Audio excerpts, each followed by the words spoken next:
Bob Lazar ve 51. Bölge.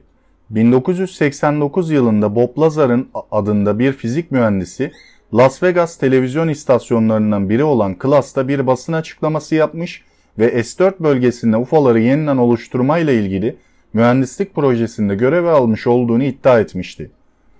UFO'ların yerçekimini itici güç sistemine dayalı motorları üzerinde çalışmalar yaptığını söyledi. Bunların güç kaynakları bir antimadde reaktörüydü. Lazar orada kendisine gösterilen uzay aracının bizim medeniyetimizden binlerce yıl daha gelişmiş seviyede bir teknolojiye sahip olduğunu, ancak görünüşe göre bizlerden daha kısa varlıklar için yapıldığını vurgulamıştır. Lazar açıklamalarına ayrıca adı geçen bölgede dünya dışı varlıklara ait 9 adet disk şeklinde uzay aracı olduğunu da eklemişti. Bu disklerden bir tanesi İsviçreli Eduard Billing-Mayer adındaki temasçının 1970 yılı ortalarında fotoğraflarını çekmiş olduğu ve Pleiades takım yıldızından geldiğini iddia edilen araca benziyordu.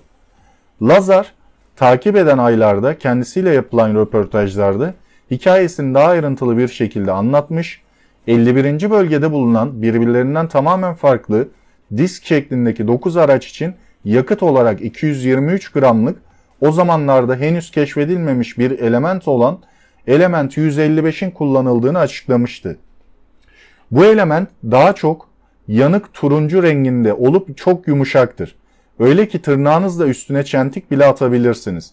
Ancak çok ağırdır. Elementin bir parçasını kaldırdığınızda onun kurşun olmadığını hemen söyleyebilirsiniz.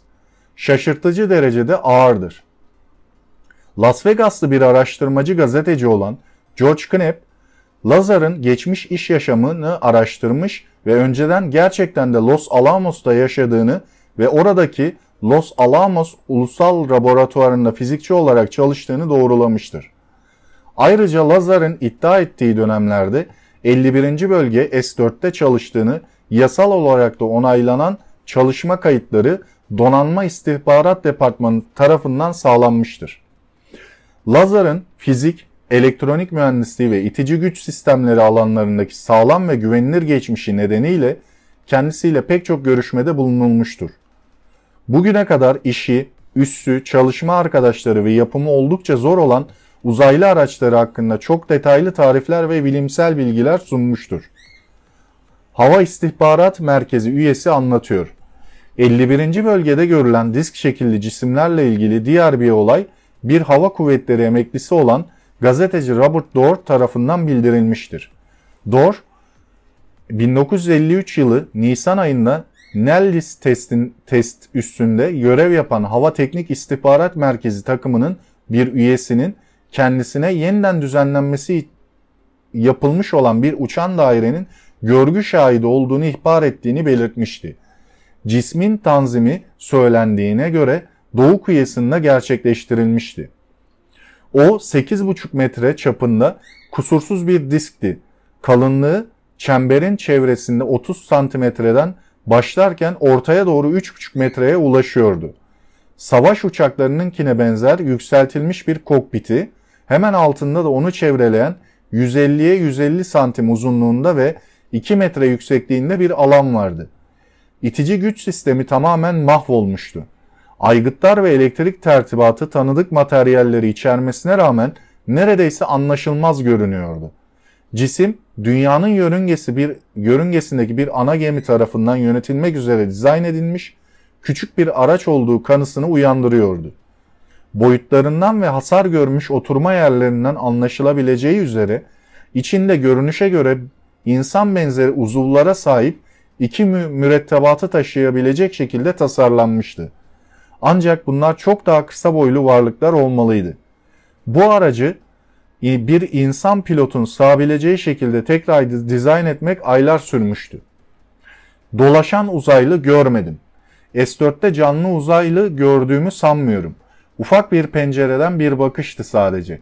Bakmamam gereken bir şeydi aslında. Yine de ikna oldum. Camdan baktım ve adamların önünde küçük bir sandalyede bir bebek vardı. Uzay aracının içindekine benzer bir şey, sanırım boyutlarına bakıyorlardı ve içine bir şey koydular.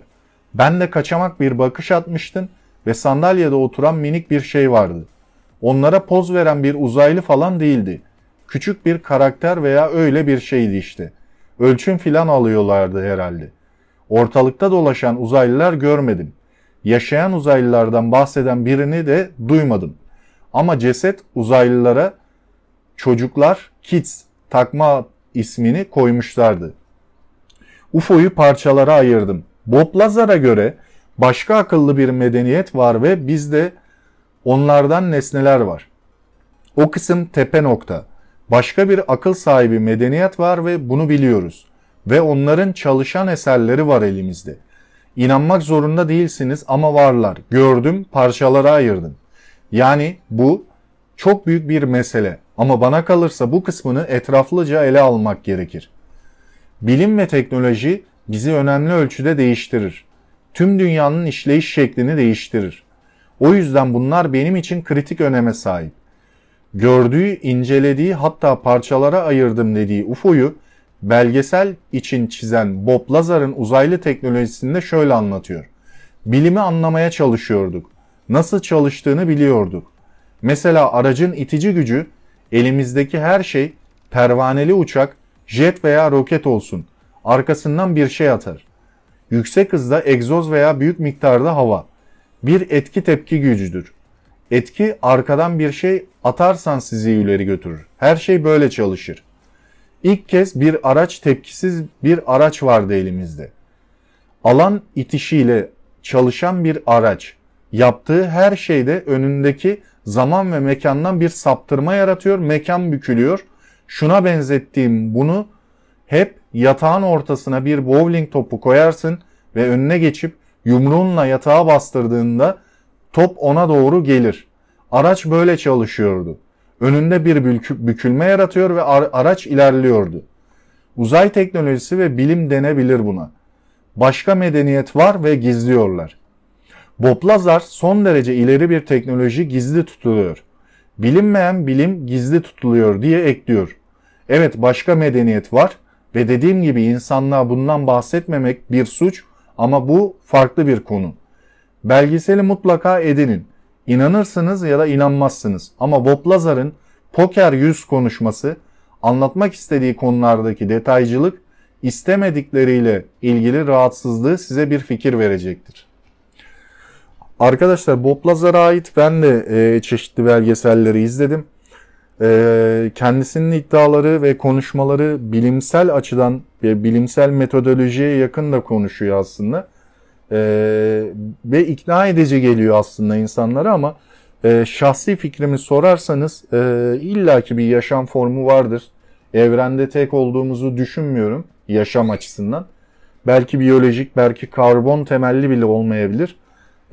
Yani farklı cisimler de olabilir veya farklı bir yaşam formu olabilir, cisim de demeyeyim. Ama tabii burada bizim bilim kurgu filmlerinde yansıttığımız uzaylı ya da Bob Lazar'ın bahsettiği şekiller vesaire, bunlar tarzında olacağını düşünmüyorum.